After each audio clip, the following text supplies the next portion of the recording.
Welcome to my channel, Legendary Listens.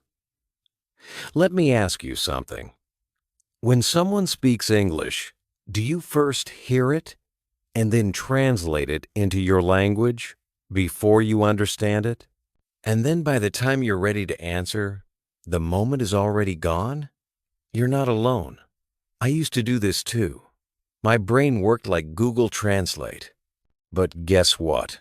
It stopped me from thinking fast, speaking freely, and feeling confident. In this video, I will tell you exactly how I trained my brain to think in English step by step and how you can do it too, even if you're a beginner. No more translating. Just real, simple English thinking. Tell me in the comments, do you still translate in your head before you speak? I want to hear your story. Chapter 1.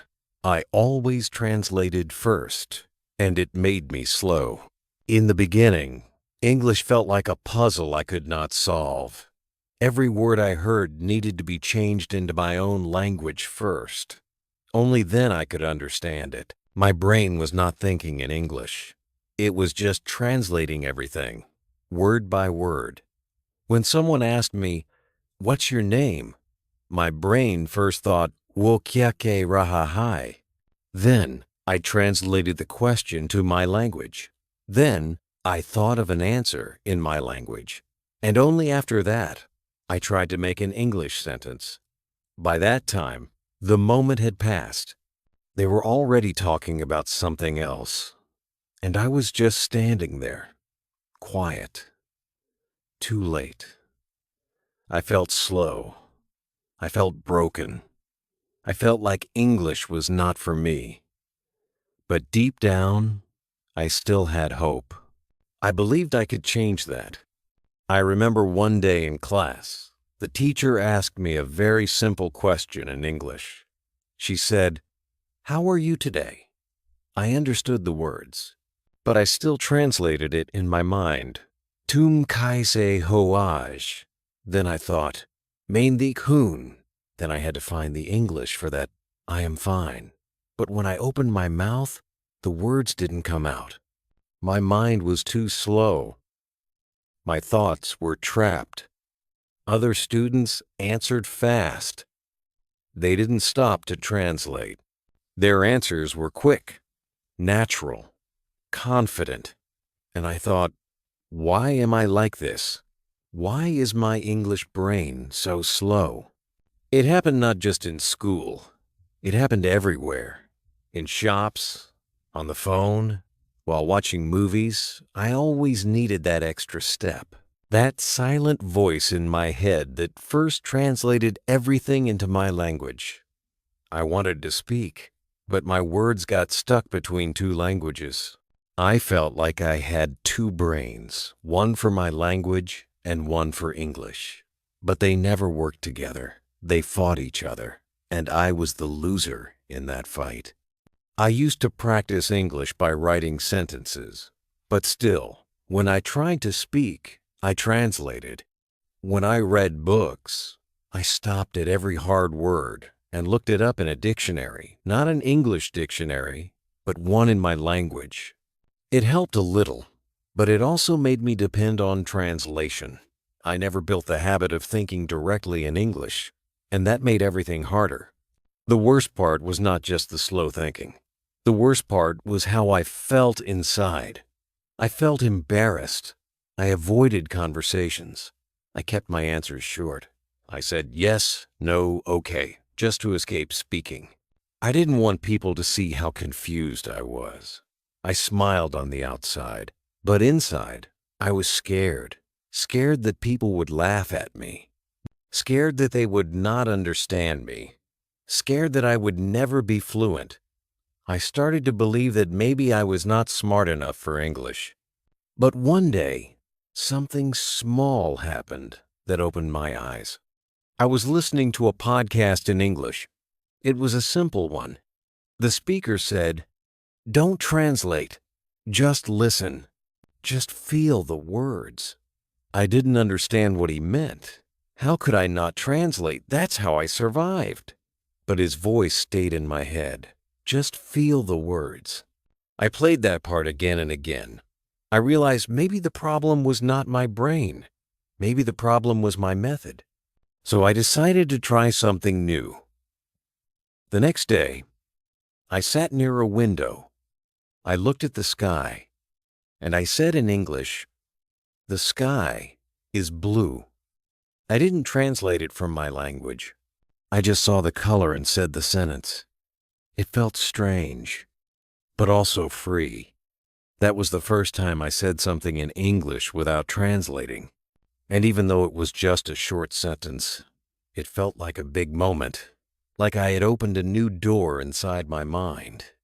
From that day, I started to notice how often I translated, and slowly, I tried to catch those moments and stop myself. If I heard, "How are you?" I didn't allow myself to think in my language. I forced my brain to stay in English. I answered fast, even if my answer was simple. I said, "I'm fine," or "I'm good," or even, "I'm tired." But I said it in English, not because it was perfect, but because it was honest. It wasn't easy. It was slow. I made mistakes. I forgot words. I sometimes went back to translating again, but I never gave up. I understood that the first step to thinking in English was catching the habit of translating and then breaking it. It was like walking in a new path.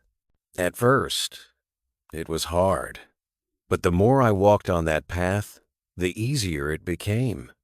My brain slowly accepted that English was not a stranger. It was becoming a friend. In this chapter, I shared my early struggle, how translation made me slow, scared, and silent, but also how one small sentence changed my direction. In the next chapter, I will tell you the most important lesson I learned from a child who didn't know any grammar, any rules, but still spoke English without fear. Because sometimes we learn the biggest things from the smallest people. Chapter 2. How Babies Think Without Translating. One day, I was sitting in a park, watching a little girl play with her toy. She was around 2 years old. She picked up a red ball, looked at her mom, and said, "Ball." Her mom smiled and said, "Yes, that's your ball." The little girl laughed and said it again, "Ball." Then she pointed to the sky and said, "Bird." Her words were simple, her sentences were short, but they were real, they were natural, they were fast. She didn't stop to think. She didn't need to translate. She just looked and said the word. That moment changed something inside me. I thought, how can this little girl speak so easily? She doesn't know grammar. She doesn't know rules. She doesn't translate. But she speaks with confidence. That was the first time I realized that maybe I was learning the wrong way. Babies don't study grammar. They don't memorize rules. They don't open books. But still, they learn to speak their first language. How? They hear words again and again. They connect those words to objects, to people, to feelings. They hear, repeat, feel, and use the words. And most importantly, they never translate because they don't have another language. That's why their brains are free. They speak from sound, not from rules. They speak from memory, not from dictionaries. And that's why they learn so fast. When I saw that little girl, I asked myself, what if I tried to learn English like a baby, not by being childish, but by being curious, by listening more, by repeating, by using pictures and actions, by feeling the words, not just memorizing them. So I started to copy the baby way. I made flashcards, but I didn't write the meaning in my language. I just drew pictures. For apple, I drew a red fruit. For chair, I drew something to sit on. For book, I drew a little rectangle, and then I said the words out loud. Apple, chair, book. I looked at the picture and said the word. No translation, just pictured a word. It was strange at first, but slowly, my brain started to accept it. I could see an apple and say apple without thinking of the word in my language. That was powerful. I also watched children's cartoons in English, not just for fun, but to learn like children do. The characters spoke slowly. They repeated simple words. They showed the meaning with actions. When a cartoon character said, "Let's run," they ran. When they said, "I'm sad," they showed a sad face. My brain started to connect English words to real emotions and actions. I wasn't studying. I was absorbing. I wasn't translating. I was understanding like a child does. I also talked to myself like a baby would. I know it sounds silly, but it helped. When I woke up, I said, "Good morning." When I brushed my teeth, I said, "I am brushing." When I ate food, I said, "Yum, this is good." I used small, happy, simple English sentences in daily life. Not for grammar, not for exams, just to feel the words, to hear myself speak, and to train my brain to use English without fear. There was one more thing I learned from babies. They are not afraid of mistakes. A baby says baba for bottle. The parents don't laugh, they encourage. The baby keeps trying. Slowly, the baby learns the right word. And no one says, "You made a mistake." They say, "Good job. Try again." That's the mindset I needed. I stopped being afraid. I allowed myself to be like a baby. Curious, brave, repetitive, free. I made mistakes, but I kept trying. I didn't care about being perfect. I cared about being natural. Thinking like a baby doesn't mean you become a baby. It means you become fearless, open, playful. You stop translating. You start feeling. You stop being afraid. You start speaking. Every baby in the world learns to speak a language without translating. You did it with your first language, so you can do it with English too. Your brain already knows how. You just need to remember that old path. In this chapter, I learned the biggest lesson from the smallest teacher, a baby. She didn't use translation. She used connection. And that's what I started doing. And step by step, English started to feel more natural. My next chapter will take you to the first magical moment when I spoke a full sentence in English, without translating, without stopping. Just like that baby with the ball. It was short, but it changed everything. Chapter 3. The first time I spoke without translating. It was a sunny day. I remember it clearly because that day something new happened inside me. I was walking alone, feeling the warm wind on my face. I looked up at the sky. It was blue, clear, beautiful. And suddenly, without thinking, without stopping, I said out loud, "It's a beautiful day," just like that. 4 simple words. No translation, no hesitation. The words came out of my mouth like a soft breeze. I stopped walking. I smiled, and I said it again. It's a beautiful day. This was the first time in my life that I spoke English without using my own language in my head, and it felt like magic. Before that moment, I always thought too much. I heard English, and my brain worked like a machine. Hear, translate, think, translate again, speak. It was too slow, too hard. I missed chances to speak. I missed chances to connect. But in that moment when I said, "It's a beautiful day," I felt something different. It felt natural. It felt free. It felt like English was not a subject anymore. It was a part of me. A small part, yes, but still mine. That moment became my turning point. After that, I wanted more of those moments. I wanted to speak English without translation again. So I started looking for chances. I looked at my room and said, "This is my bed." I looked in the mirror and said, "I am tired." I looked at my food and said, "It smells good." I didn't wait for someone to ask me. I didn't worry about mistakes. I just looked, felt, and spoke. I treated English like my own voice, not like homework. I still made mistakes. Sometimes I said, "He go to work," instead of "he goes to work." But I didn't stop, because the goal was not grammar. The goal was fluency.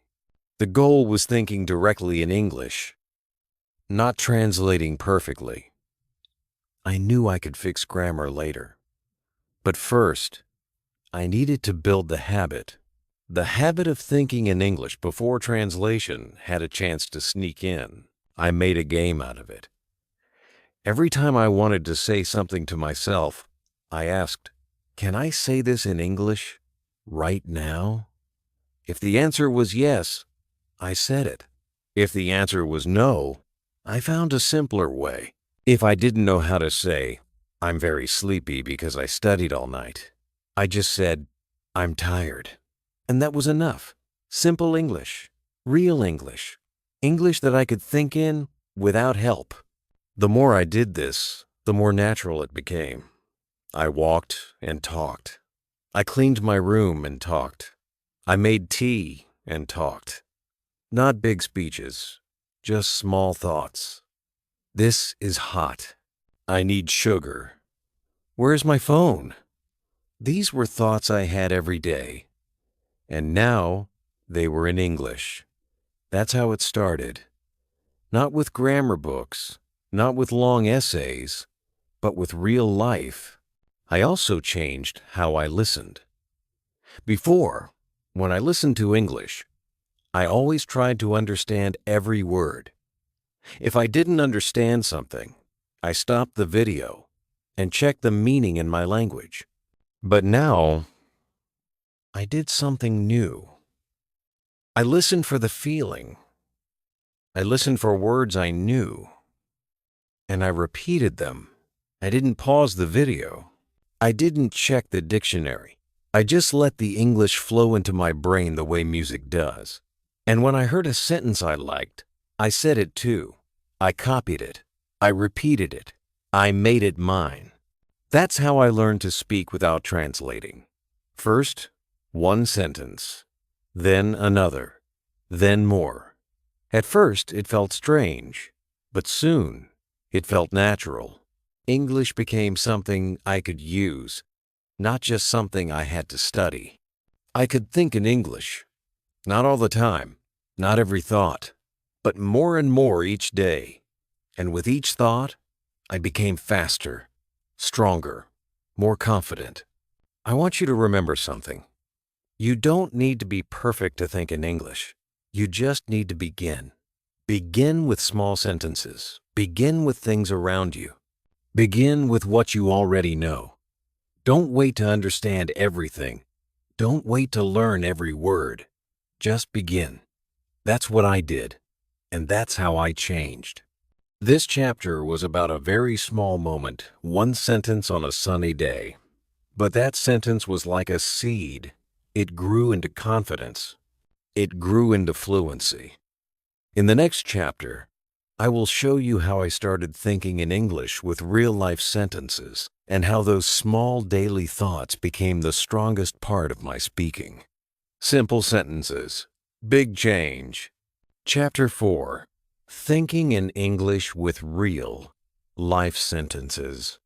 After that sunny day, after saying, "It's a beautiful day," without translation, I felt something had opened in my mind.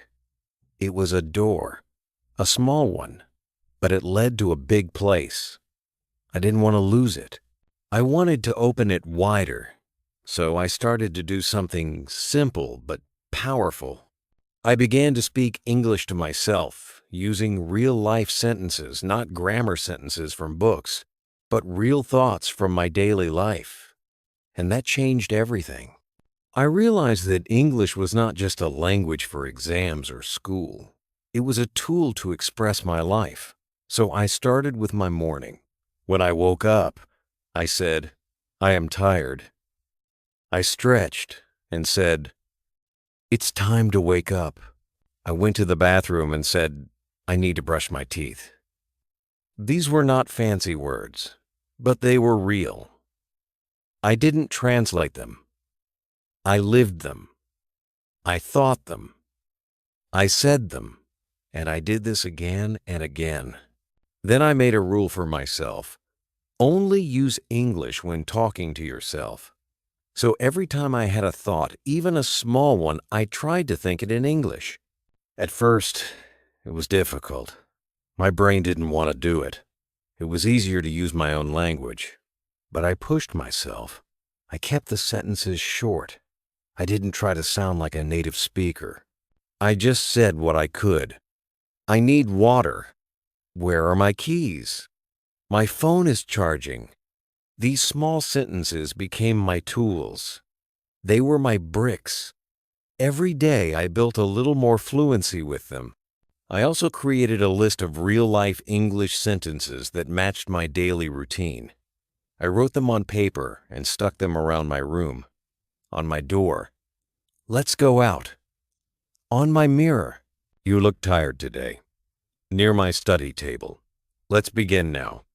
These small reminders helped me think in English without forcing myself.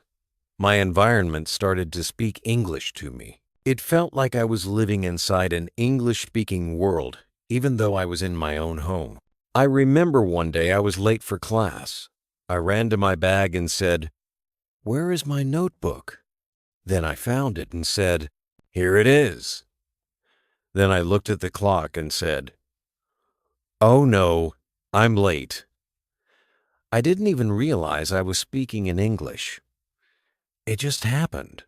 These were real words from my real life. And because they were real, they stayed in my mind. The beauty of using real-life sentences is that they are easy to remember. You don't forget the word hungry when your stomach is empty. You don't forget cold when your hands are freezing. These words connect to feelings, to actions, to real moments. That's why they stick. That's why they become part of you.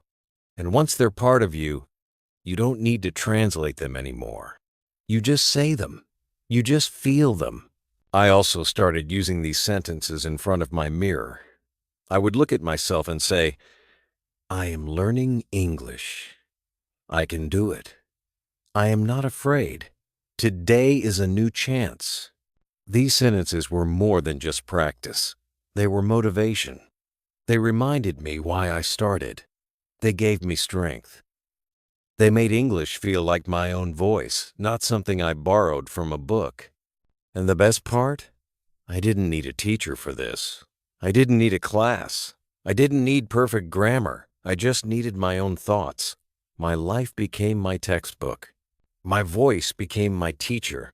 My routine became my lesson. This was the moment I truly began thinking in English. If you're watching this video and you still translate in your head, try this method. Start with 5 simple sentences from your morning routine. Say them out loud. Think them while you do your tasks.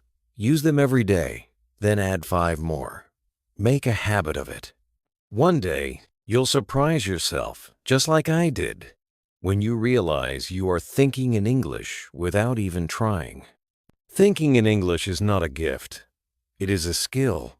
And skills are built with action, not with fear. In the next chapter, I will tell you about the biggest thing that helped me think faster, the mistake I used to hate, but later learned to love, because it helped my brain stop translating and start growing. Chapter 5. The mistake that helped me think faster. There was a time when I hated making mistakes in English. I felt ashamed. I felt small. Every time I said something wrong, I would replay it in my head again and again. I would think, why did I say that? Why didn't I say it better? My confidence became weak. I stayed silent even when I knew the answer. I feared judgment. I feared the laugh. I feared the correction. And because of this fear, I kept translating everything in my head before speaking, trying to avoid mistakes, trying to be perfect. But that perfection was a prison. It made my English slow, and my thinking slower. I was so afraid of getting it wrong, I forgot how to just speak. But then something important happened. One day, I made a mistake, a big one in front of everyone. I was in a study group. We were talking about food, and I wanted to say, I like chicken, but I said, I like kitchen. Everyone laughed. I laughed too, but inside I felt embarrassed. I wanted to disappear. Later, one of my friends came to me and said, that was funny, but now you'll never forget the word chicken, right? And she was right. That one silly mistake burned the word into my brain. I never confused it again. And for the first time, I saw my mistake as a gift, not a failure. After that day, I started thinking differently. I realized that mistakes are not enemies. They are teachers. They are proof that I'm trying, that I'm learning, that I'm moving forward. Babies make mistakes all the time. They say ba for bottle, no go for don't go. But do we laugh at them? No. We smile. We clap. We say good job. So why should we treat ourselves differently? We are learners too. We deserve kindness. We deserve space to grow.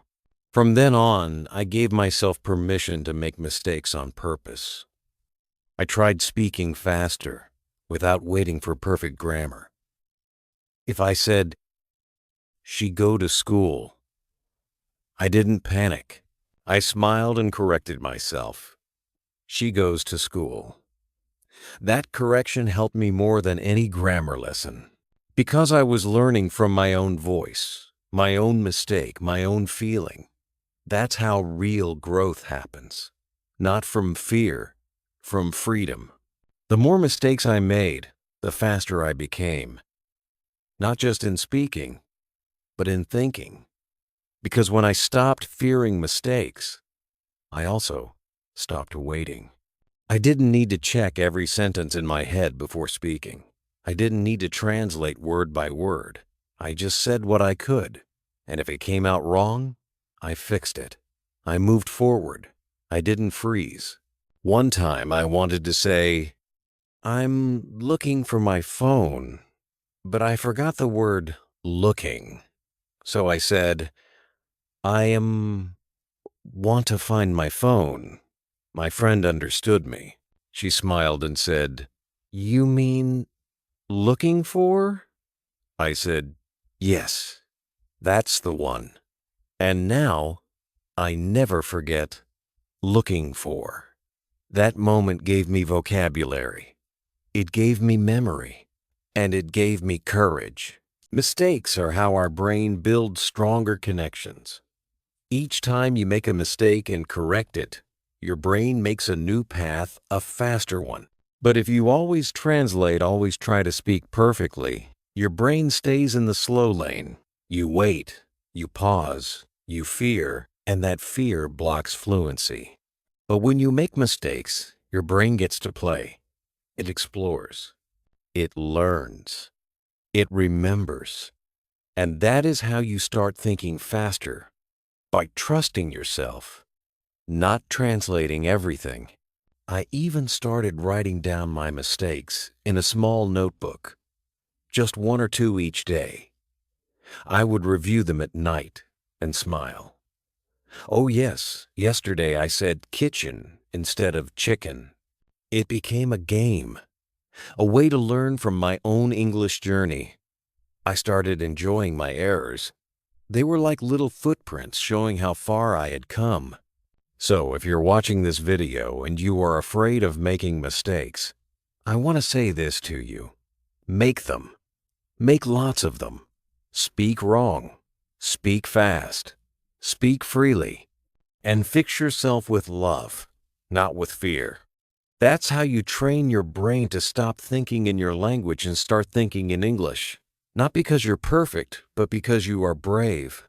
In the next chapter, I will show you how I created my own English world, a small world, right inside my home, where English became my everyday language, not just my study subject.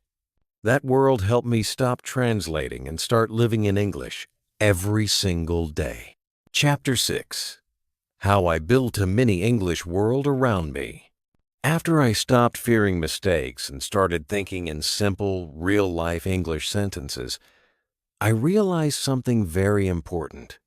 If I wanted to think in English all the time, I couldn't only use it for 1 hour a day. I had to live with English. I had to surround myself with English. I had to build a small world around me where English was not just a school subject, it was the language of my daily life. That's when I decided to create my own mini English world, right inside my home. I started with my phone. It was the easiest thing to change. I went to settings and changed the language to English. Suddenly, all the apps, buttons, and notifications were in English. At first, it was confusing. I had to search for the right words. But slowly, those words became familiar. Download, update, settings, Wi-Fi. They stopped being scary. They became normal. My brain started to read and understand English without thinking. That was the first big step. Then I changed the labels in my room. I took small pieces of paper and wrote simple English words on them. I stuck them on things. On the door, door. On the chair, chair. On the mirror, mirror. On my toothbrush, brush. On the fridge, refrigerator. Every time I touched or looked at something, I said the word in English. I didn't translate. I just connected the object with the English word, just like a baby learns. This helped me build strong word memory without any effort. I also made English a part of my entertainment. I stopped watching shows in my language. I started watching cartoons, short videos, and podcasts in English. At first, I used English subtitles. Then I turned off subtitles. I didn't try to understand every word. I just listened. I let the language sink into my brain. I repeated phrases I liked. If a cartoon said, "Let's go," I said, "Let's go." If a character said, "I don't know," I copied it. These phrases became part of me not because I studied them, but because I heard them in real life and used them. Music also became my English teacher. I picked slow English songs with easy lyrics. I listened. I sang along. Even when I didn't understand the meaning, I repeated the words. Slowly, the meanings became clear. The songs helped me feel the rhythm of English. I started to speak with better flow and emotion. My English voice started to sound more alive, more real. But the most powerful part of my mini English world was me. I talked to myself all day long in English. When I woke up, I said, "Good morning." When I cooked, I said, "Let's cut the vegetables." When I spilled something, I said, "Oh no." When I made tea, I said, "I need sugar." My mind was full of small English thoughts. These were not lessons. These were life. Even when I felt tired or lazy, I didn't stop. I made English my habit. My inner voice changed.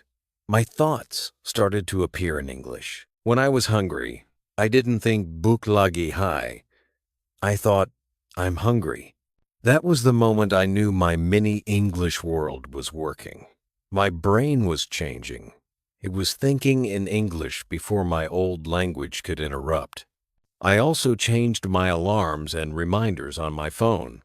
Instead of "wake up," I wrote "rise and shine." Instead of "drink water," I wrote "stay fresh."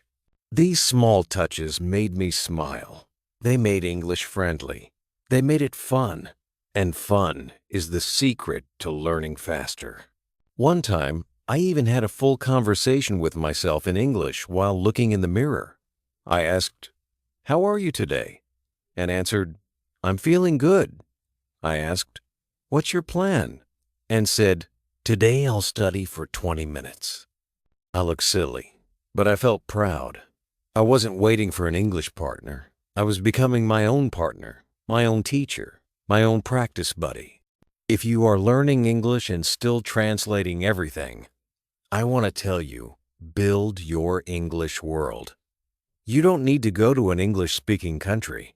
You can bring English to your home, to your room, to your phone, to your thoughts. Let it become part of your life, not just your study time. Live with it, talk to it, laugh with it, and soon your brain will stop translating. It will start thinking in English naturally because that's the language you hear, see, and use every day. In the next chapter, I will take you to the most powerful part of this journey, the moment when I realized that I no longer had to try to think in English, because my brain had already made the switch. It became my second nature, my superpower. And I'll show you how you can reach that place too with small daily steps. Chapter 7. From Translation to Transformation. It didn't happen in one day. It didn't happen in 1 week. But one morning, I noticed something strange, something powerful. I was thinking about what to eat for breakfast, and the thought came in English. I want eggs and toast. Just like that. No translation. No stopping. No extra steps. My brain spoke to me in English clearly, gently, naturally. That's when I realized the transformation had happened. I had stopped thinking in my language first. English was not something I had to push anymore. It had become part of me, my second voice, my second home, my second life. That's when I smiled to myself and said quietly, I did it. This was not magic. This was not talent. This was the result of small daily steps. Thinking in English, one sentence at a time. Speaking to myself without fear. Watching shows without subtitles. Laughing at my mistakes and learning from them. Using real sentences from my own life. Creating a small English world inside my real world. That is what changed everything. I remember another moment that showed me my transformation. I was helping a tourist in my city. She was lost and asked me for help. Without panic, I said, "Yes, I can help you. Where do you want to go?" She smiled and told me the name of the place. I gave her directions. I even told her, "Be careful with the traffic." After she left, I stood there for a few seconds. I had just spoken English for 5 minutes, and I didn't translate once. I didn't stop. I didn't feel afraid. That's when I knew I had crossed the bridge. I was no longer learning English. I was living in it. This transformation is not only about speaking fast. It's not about big words or perfect grammar. It's about freedom. Freedom to think clearly. Freedom to speak without fear. Freedom to understand without stress. It's the moment when English stops being a subject and starts becoming your real voice. And the best part? Anyone can reach this stage. If I could, so can you. You don't need to live in London or New York. You don't need expensive classes. You just need time, effort, and consistency. You need to be patient with your progress. You need to love your small victories. You need to celebrate when you say one sentence in English without translating, because that small sentence is a big win. When your brain begins to accept English as normal, not foreign, not difficult, you'll notice small signs. You'll dream in English. You'll think of replies in English before your own language. You'll hear English and understand without using a dictionary. These are the signs of transformation. They come quietly, but they are real. And even after that, the journey continues. I still learn new words. I still improve. But now, I enjoy it. I don't feel pressure. I don't feel fear. I feel connected. I feel proud. English is not just a tool now. It's a part of my identity. It gave me access to new books, new friends, new opportunities. It gave me confidence I never had before. So if you're watching this and thinking, will I ever be able to think in English like that? My answer is yes. Yes, you will. But not by trying to be perfect, not by memorizing grammar. You will do it by starting small, by being brave, by building habits, and by talking to yourself every day. One day, without warning, you will think in English without even realizing it. And that moment will change everything. This chapter is called From Translation to Transformation, because that's the real goal. Not just learning English, but becoming someone new with English. A version of yourself that is confident, curious, and free. You don't have to be someone else. You just have to let your English self grow one thought at a time. If my story helped you, I want to ask you to stay connected, because we're building something special here. A place where English learners like you feel supported, motivated, and understood. So please, if this video helped you, like it now. Leave a comment and tell me, did this story feel like your story too? Are you still translating in your head? Or are you starting to think in English? I read every comment, and your voice matters here. And don't forget to subscribe to this channel, Legendary Listens, because this is not the end, it's just the beginning of your transformation. Together, let's stop translating and start thinking in English every single day.